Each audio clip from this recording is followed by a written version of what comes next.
Money Smart for Young People provides a comprehensive, developmentally appropriate program for young students to build an understanding of key financial concepts. There are many features that help make the Money Smart curriculum engaging, motivating, and easy to use. Each lesson includes learning objectives, essential questions, needed supplies, and the preparation required, as well as features and components to support an easy integration of Money Smart activities into your instructional day. Let's take a practical look at how to facilitate a lesson for pre-K, kindergarten, first and second grade students. We'll demonstrate the activities found in Lesson 3, Weighing Needs and Wants. In this lesson, you'll dig into the difference between needs and wants with engaging storybooks and math activities. Students will think critically to differentiate between and prioritize needs and wants as they sort, craft mini-books, and collaborate on class games. A variety of independent and small group activities are provided to extend students' exploration of needs and wants throughout the school year. The overview page contains a snapshot of the entire lesson and identifies where to locate the answer key, key terms, and standards connections. Each lesson follows this common format, so let's take a look at it. The overall topic is listed along with subject connections. Some school districts have a standalone financial literacy course, and others embed financial education into other curriculum areas. The time required for this lesson is 45 minutes, but time requirements will vary with classroom learning levels and the depth of topic exploration. The learning objectives and essential questions are listed to identify the concepts that will be covered. A supply and preparation list is also provided to assist in planning for the lesson.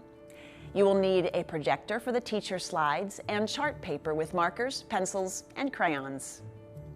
We'll start this lesson with a 10-minute warm-up session that begins by reading the definition of a need and a want, and then looks at examples in each category. Use the provided slides to create a class chart of needs and wants. Or an option to using the slide would be to create a T-chart on poster or chart paper. As a class, title one side, Things We Need for Our Classroom, for example, pencils, paper, and desks, and title the other side, Things We Want for Our Classroom. Examples of the wants might be markers, stickers, and toys. As you create these two lists, share with students that a need is something we must have to successfully complete our school day, and a want is something that would be nice to have. Ask students to look around the room and see if they can spy one item that would fit into each category. Record the students' responses on the chart. Note that after discussing classroom needs and wants, it can be helpful to review strategies for making sure everyone has the supplies they need and that classroom materials are well cared for as part of an overall Money Smart lesson. The next step is the guided exploration. For this level, we suggest using the exploration of picture books to facilitate a deeper discussion about needs and wants. Begin by introducing a related story. Two possible selections include Lily Learns About Wants and Needs by Lisa Bullard for pre-K through grade 2, and If You Give a Mouse a Cookie by Laura Numeroff for grades 1 and 2. Additional selections are provided in the course materials. After introducing the selected book, ask students to guess or predict what the main characters in the story may need and what they want. Can you tell me what you think the mouse needs?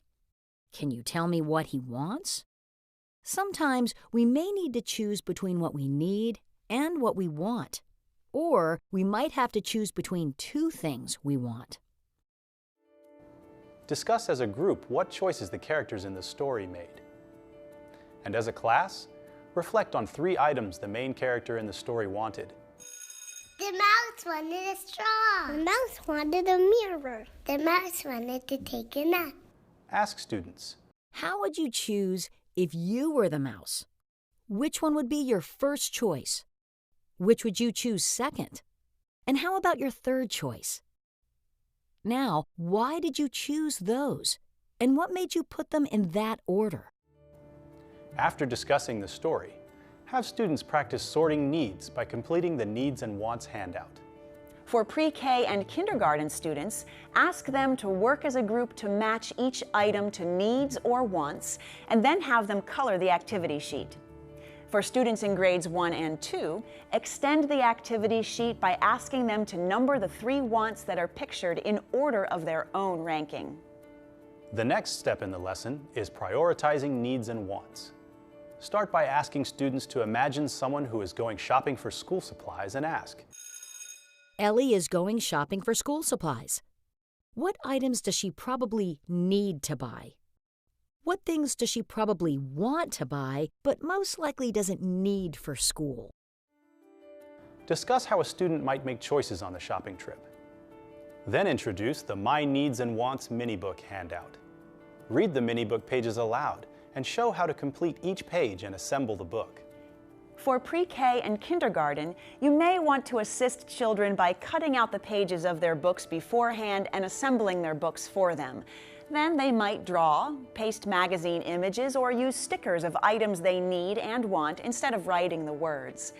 The mini-book can also be completed as a class at circle time by reading the pages, coloring needs and circling wants, or by creating a list of class wants and needs. Students' individual copies can then be sent home for families to create and talk about at home. Students in grades 1 and 2 may add an estimated cost for the items they choose as needs and wants. Wrap up the lesson with a class reflection which allows you to check the students' understanding of the lesson.